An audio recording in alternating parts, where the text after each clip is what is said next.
Hello friends, कैसे हो आप सब। उम्मीद करती हूँ कि आप सब लोग बहुत अच्छे होंगे। अन्नपूर्णा दिव्य चैनल में एक बार फिर से मैं दिव्या आप लोग का बहुत बहुत स्वागत करती हूँ। दोस्तों, आज के वीडियो में हम लोग जानेंगे कि सीता माता की निंदा करने वाली धोबी का पूर्व जन्म से क्या नाता था। तो चलिए आज इसकी पूरी कहानी के बारे में जानते हैं। तो ज़्यादा देर ना करते हुए वीडियो को शुरू करते हैं। वीडियो को शुरू करने से पहले आपसे एक ही रिक्वेस्ट है कि यदि आप मेरे चैनल पे पहली बार आए हैं तो मेरे अन्नपूर्णा दिव्य चैनल को सब्सक्राइब कीजिएगा। यहाँ पे हिंदू धर्म से जुड़ी कथा कहानी आपको सुनने को मिलती रहेगी।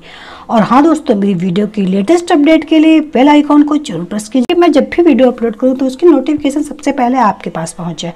तो ज़्यादा देर ना करते हुए वीडियो को शुरू करते हैं। रामायण की कहानी तो सभी जानते हैं, जिसमें भगवान श्री राम 14 वर्ष वनवास को गए थे और गर्भावस्था में सीता माता धोबी की श्राप की वजह से वन में। लेकिन क्या आप जानते हैं कि सीता माता और उस धोबी का पूर्व जन्म से एक किस्सा था। दोस्तों, आज हम आपको इस वीडियो में धोबी से जुड़ी पूर्व जन्म की कथा के बारे में बताने जा रहे हैं। तो आइए जानते हैं इसके पीछे कौन सी कहानी है।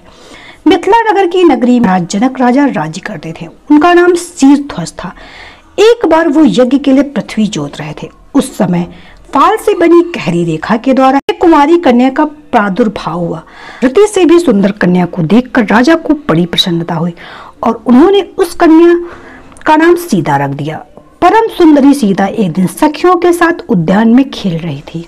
वहां उन्हें एक शुक पक्षी का जोड़ा दिखाई दिया जो बड़ा मनोरम था। वे दोनों पक्षी एक पर्वत की चोटी पर बैठकर इस प्रकार बोल रहे थे, पृथ्वी पर श्री राम नाम से विख्यात एक बहुत बड़े सुंदर राजा होंगी, महारानी सीता के नाम से विख्यात होंगी।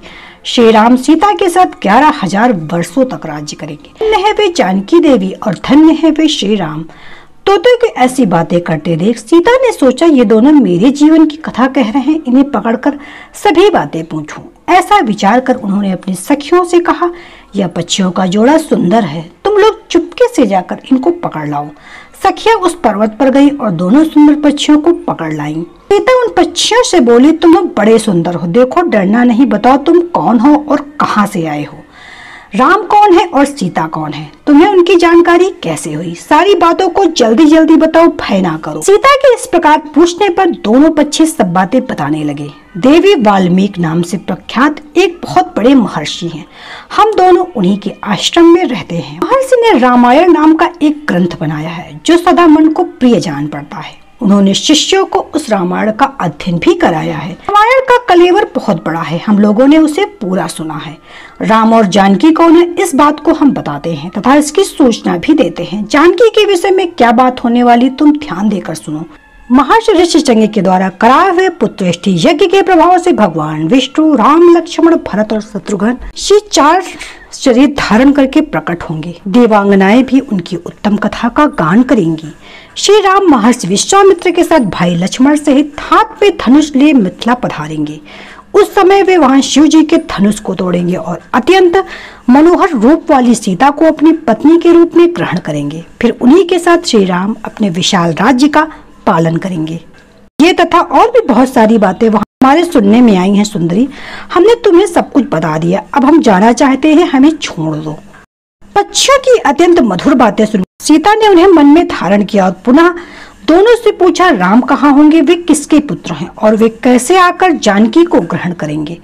मनुष्य अवतार में उनका श्री विग्रह कैसा होगा। उनके प्रश्न सुनकर शुकी मन ही मन जान गई कि ये ही सीता है। उन्हें पहचान कर वह सामने आकर उनके चरणों पे गिर पड़ी और बोली, श्री रामचंद्र का मुख कमल की कली के समान सुंदर होगा, नेत्र बड़े तथा खिले हुए, नासिका ऊंची पतली और मनोहारिणी होगी, भुजाएं घुटनों तक, गला शंख के समान होगा, वक्ष स्थल उत्तम व चौड़ा होगा, उसमें श्रीवत्स का चिन्ह होगा।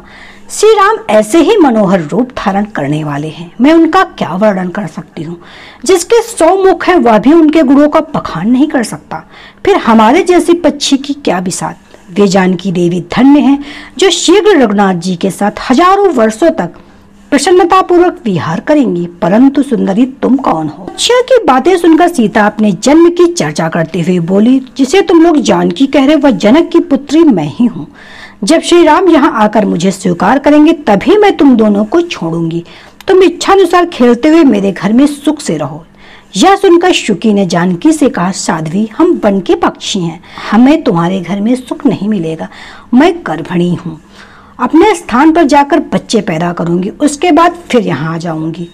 उसके ऐसे कहने पर सीता जी ने उसे नहीं छोड़ा। तब उसके पति ने कहा, सीता मेरी भार्या को छोड़ दो, यह गर्भिणी है, जब यह बच्चे को जन्म दे देगी तब इसे लेकर फिर तुम्हारे पास आ जाऊंगा। तोते के ऐसे कहने पर जानकी ने कहा, महामते तुम आराम से जा सकते हो, मगर यह मेरा प्रिय करने वाली है, मैं इसे अपने पास बड़े सुख से रखूंगी।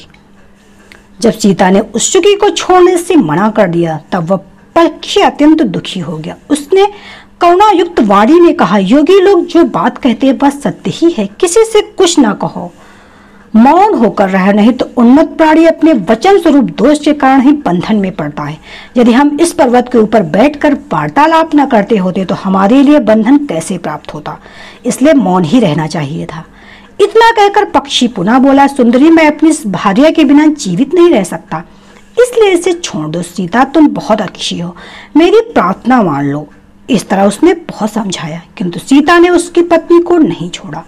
तब उसकी भार्या ने क्रोध और दुख से व्याकुल होकर जानकी को श्राप दिया, जिस प्रकार तुम मुझे इस समय अपने पति से अलग कर रही हो, वैसे ही तुझे स्वयं भी गर्भणी की अवस्था में श्री राम से अलग होना पड़ेगा।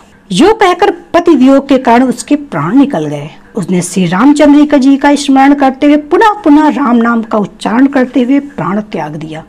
इसलिए उसे ले जाने के लिए एक सुंदर विमान आया और वह पक्षी उस पर बैठकर भगवान के धाम को चली गई। भार्या की मृत्यु हो जाने पर पक्षी शोक से आतुर होकर बोला, मैं मनुष्य से भरी श्री राम की नगरी अयोध्या में जन्म लूंगा तथा मेरे ही भाग्य से इस पति के वियोग का भारी दुख उठाना पड़ेगा।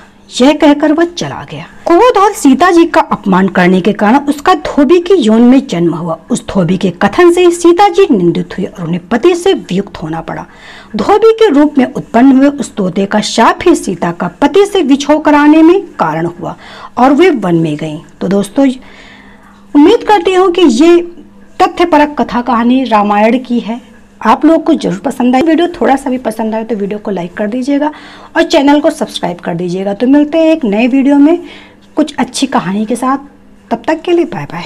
Subscribe now and press the bell icon. Never miss an update.